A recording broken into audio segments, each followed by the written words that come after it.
26 ವರ್ಷಗಳ ನಂಬಿಕೆ, ಲಕ್ಷಾಂತರ ಸಂತೋಷದ ಮದುವೆಗಳು. ಕನ್ನಡ ಮ್ಯಾಟ್ರಿಮನಿ ಡೌನ್ಲೋಡ್ ಮಾಡಿ.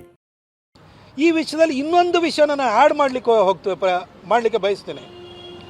2014ರಲ್ಲಿ ಯಾಕೆ ಈ ವಿಚಾರನ ಹೇಳ್ತಾ ಇದ್ದೀನಿ ಅಂತಂದರೆ, ಮೋದಿಯವರ ಬದ್ಧತೆಯನ್ನು ಪ್ರಶ್ನಿಸುವ ಮೊದಲು ಒಂದು ಸಾರಿ ವಸ್ತು ಸ್ಥಿತಿಯನ್ನು ತಿಳ್ಕೊಳ್ಬೇಕು.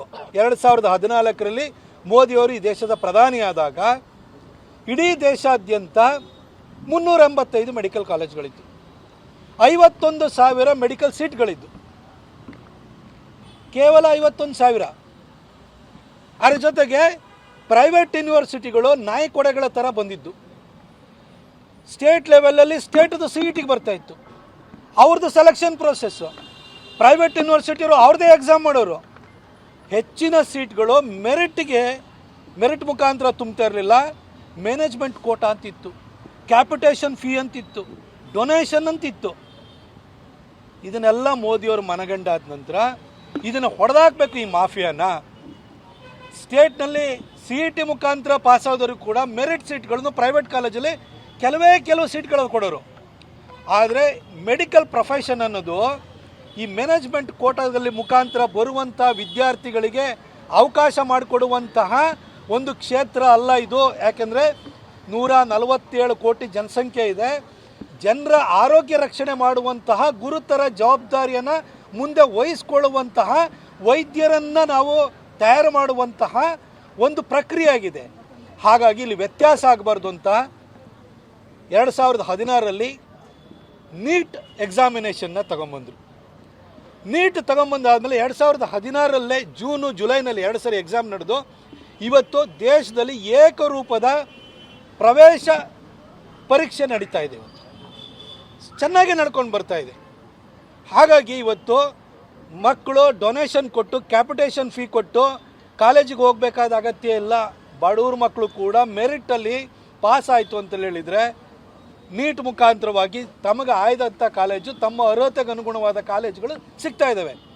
ಅದ್ರ ಜೊತೆಗೆ 51,000 ಸೀಟ್ ಇದ್ದಿದ್ದನ್ನು ಇವತ್ತು 1,36,000ಕ್ಕೆ ತೊಗೊಂಡೋಗಿದ್ದಾರೆ ಮೋದಿಯವರು. ಅಂದರೆ 3 ಪಟ್ಟು ಹೆಚ್ಚು ಮಾಡಿದ್ದಾರೆ. ಮೆಡಿಕಲ್ ಕಾಲೇಜ್ಗಳು 385 ಇದ್ದು 825 ಆಗಿದ್ದಾವೆ. ಇಷ್ಟು ಒಳ್ಳೆ ಕೆಲಸವನ್ನು ಮಾಡಿದ್ದಾರೆ.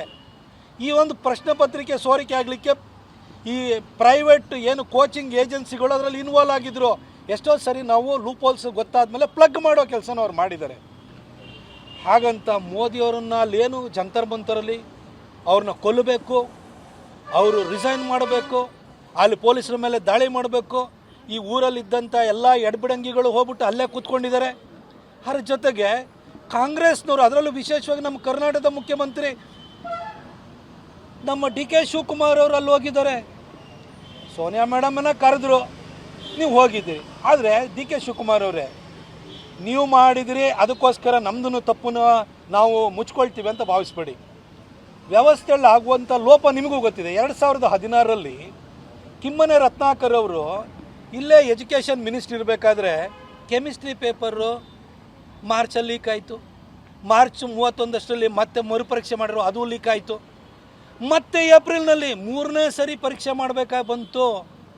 ಸರ್, ಯಾರ ಮೇಲೆ ಆ್ಯಕ್ಷನ್ ತೊಗೊಂಡ್ರಾ? ಇಲ್ಲಲ್ವಾ? ಆ ಸರ್ಕಾರದಲ್ಲಿ ನೀವು ಭಾಗಿಯಾಗಿದ್ರಿ ತಾನೆ.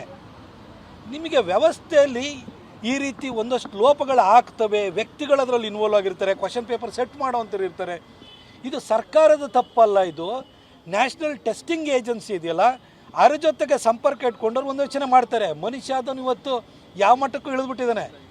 ಹಾಗಾಗಿ ಈ ಥರ ಆಗಿದೆ ಹೊರತು ಇದರಲ್ಲಿ ಮೋದಿಯವರ ತಪ್ಪಲ್ಲ, ಮೋದಿ ಸರ್ಕಾರದ ತಪ್ಪಲ್ಲ. ನಿಮ್ಮ ಸರ್ಕಾರ ಇದ್ದಾಗ 51,000 ಸೀಟ್ ಇದ್ದಿದ್ದನ್ನು 1,36,000 ಸೀಟಿಗೆ ತೊಗೊಂಡಿರೋರು ಮೋದಿಯವರು. ಇವತ್ತು ಇಡೀ ದೇಶಾದ್ಯಂತ ಇರುವ ಯಾವುದೇ ಕಾಲೇಜಿಗೆ ಹೋಗಿ ಅಡ್ಮಿಷನ್ ಆಗುವಂತಹ ಅವಕಾಶವನ್ನು ನೀಟ್ ಮುಖಾಂತರವಾಗಿ ಮೋದಿಯವರು ಕೊಟ್ಟಿದ್ದಾರೆ.